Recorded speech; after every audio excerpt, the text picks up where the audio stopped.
یریدون ان یطفئوا نور اللہ بافواہہم واللہ متم ویأبی اللہ الا ان یتم نورہ ولو کرہ الکافرون هو الذی ارسل رسولہ بالہدی ودین الحق لیظہرہ علی الدین کلہ ولو کرہ المشرکون یا ایھا الذین آمنوا ان کثیرا من الاحبار والرہبان لیأکلون اموال الناس بالباطل ویصدون عن سبیل اللہ والذین یکنزون الذہب والفضة ولا ينفقونها فی سبیل اللہ فبشرہم بعذاب علیم۔ یہ آیت بھی بہت اہم ہے، اس لیے کہ جو مسلمان امتوں کے اندر علماء اور احبار اور صوفیاء، یا آپ ایک لفظ استعمال کریں مذہبی پیشوا، جو بھی ایک طبقہ بن جاتا ہے، اگر ان میں دنیا کی محبت اور مال کی محبت آ جائے، ایک عام کاروباری آدمی ہے، دنیا کا کاروبار کرتا ہے، اب ظاہر بات ہے حلال ذریعے سے کما رہا ہے، اچھا کھائے اچھا پہنے، ٹھیک ہے، کوئی جائیداد بھی بناتا ہے، کوئی حرام کام نہیں ہے، اس کی اولاد کو منتقل ہو جائے گی، لیکن یہ کہ جو شخص دین کی خدمت میں لگا ہوا ہے، اب اسے فرض کیجئے کوئی ہدیہ دے رہا ہے، کوئی اس کو اگر فرض کیجئے تحفہ دے رہا ہے یا کسی ذریعے سے، تو دین کے لیے دے رہا ہے۔ اگر یہ لوگ بھی اپنے پاس دولت جمع کریں، اگر یہ اپنی جائیدادیں بنائیں،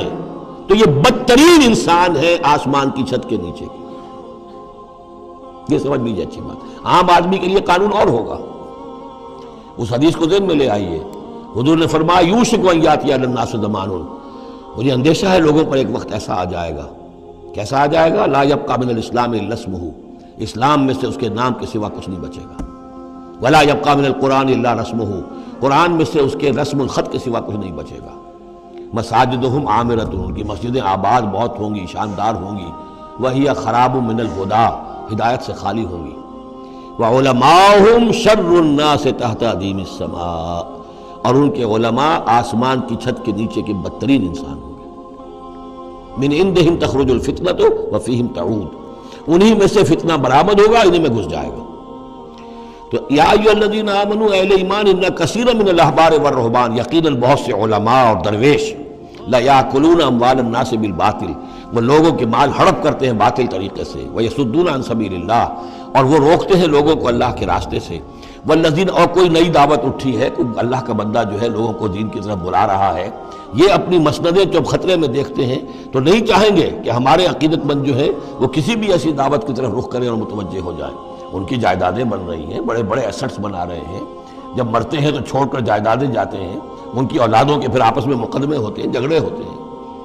فرمایا والذین یکنزون الذہب والفضة، اور وہ لوگ کہ جو دفینے بناتے ہیں، جمع کرتے ہیں اپنے پاس سونا اور چاندی،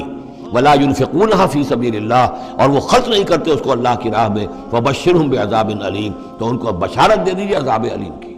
دردناک عذاب کی۔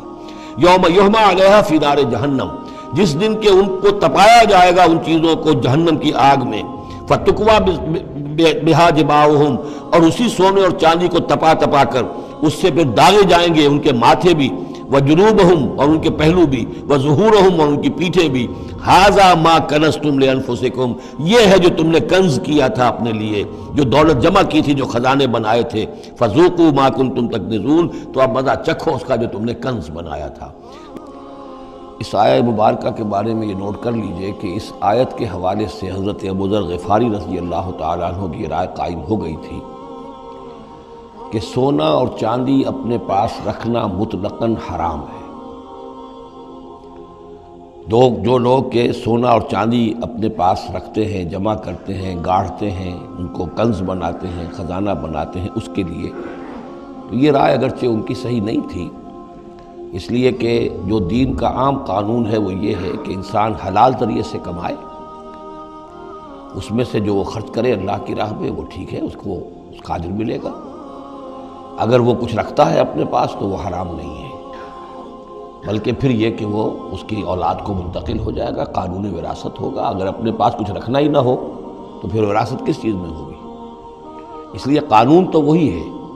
البتہ یہ ہے کہ وہ جو کہا گیا ہے کہ اللہ کی راہ میں خرچ کرو، خرچ کرو، خرچ کرو، کتنا کرو، قل العفو، تو یہ ایک روحانی تعلیم ہے، اخلاقی تعلیم ہے کہ جمع نہ کرو، اللہ کی راہ میں خرچ کر دو۔ البتہ جو مال بھی آپ نے جمع کیا ہے، آپ نے حلال ذریعے سے کمایا تھا اور اس کی زکوٰۃ بھی آپ نے ادا کر دی ہے، تو وہ مال آپ اپنے پاس رکھ سکتے ہیں، خواہ وہ سونے اور چاندی کی شکل میں ہو۔ چنانچہ اسی پر پھر فیصلہ ہوا حضرت عثمان کے زمانے میں، اور چونکہ حضرت ابو ذر غفاری اس پر اڑے ہوئے تھے اور اس سے ایک فتنہ پیدا ہو رہا تھا مسلمانوں کے اندر، ایک اختلاف، تو پھر حضرت ابو ذر غفاری کو حضرت عثمان نے حکم دے دیا تھا کہ وہ مدینے سے باہر چلے جائیں۔ وہ پھر ایک صحرا میں کسی جگہ پر کٹیا ڈال کر رہتے تھے۔ میرے نزدیک اس آیت کا اصل محل اور مقام جو ہے اس کو سمجھنا چاہیے، اور وہ ہے ان لوگوں سے متعلق ہے یہ مسئلہ جو دین کا کام کرتے ہیں، احبار ہیں، رہبان ہیں۔ یہ لوگ اپنا وقت، اپنی صلاحیتیں، اپنی قوتیں لگاتے ہیں دین کے لیے۔ عام لوگوں کا معاملہ اور ہے، وہ کاروبار کر رہے ہیں، کوئی پروفیشن ہے، کوئی اپنا اور بزنس ہے، اس کے حوالے سے ان کے پاس آمدنی ہو رہی ہے۔ انہیں جو بھی آمدنی ہو رہی ہے وہ اللہ کے دین کی وجہ سے ہو رہی ہے۔ یہ اپنے پاس اگر رکھتے ہیں اور اپنا جائیدادیں بناتے ہیں اور دولت بناتے ہیں اور اپنے لیے پھر وہ اپنی نسلوں کے لیے اس کو وراثت میں منتقل کرتے ہیں، تو ان کے اوپر یہ آیت بعین ہی انہی الفاظ میں اس کا انطباق ہوگا، اس لیے کہ یہ سارا معاملہ احبار اور رہبان کے حوالے سے ہو رہا ہے۔ اس آیت کا سیاق اور سباق جو ہے کہ ظاہر بات ہے کہ ان کے لیے جو بھی کچھ ہے، یہ لٹمس ٹیسٹ یہ ہے، ہاں آپ اپنی ضرورت پوری کریں، جیسے حضور نے اپنی ضرورتیں پوری فرمائی۔ ازواج مطہرات کو بھی نان نفقہ دیتے تھے آپ اسی بیت المال میں سے، آپ اپنے عزیزوں کے ساتھ بھی کوئی حسن سلوک کرتے تھے تو وہیں سے کرتے تھے۔ کبھی بیت المال خالی ہے تو فاقہ بھی آ رہا ہے، لیکن ضرورتیں پوری کریں، جائیداد بنا کر نہ چھوڑ کر جائیں۔ یہ جو معاملہ ہے کہ اس کو جمع کیا جائے اور پھر وہ جائیداد بنے، میرے نزدیک آج بھی اگر آپ جاننا چاہیں علماء حق کون ہیں اور علماء سو کون ہیں، تو لٹمس ٹیسٹ یہ ہے، جو شخص اپنے دینی کیریئر کے نتیجے میں پھر جائیداد بنا کر اور دولت چھوڑ کر مرا ہو، وہ علماء سو میں سے لا محالہ، اس میں کسی شک و شبے کی گنجائش نہیں۔ میں اسے لٹمس ٹیسٹ کے طریقے سے بیان کر رہا ہوں۔ یوم یحمى علیہا فی نار جہنم فتکوی بہا جباہہم وجنوبہم،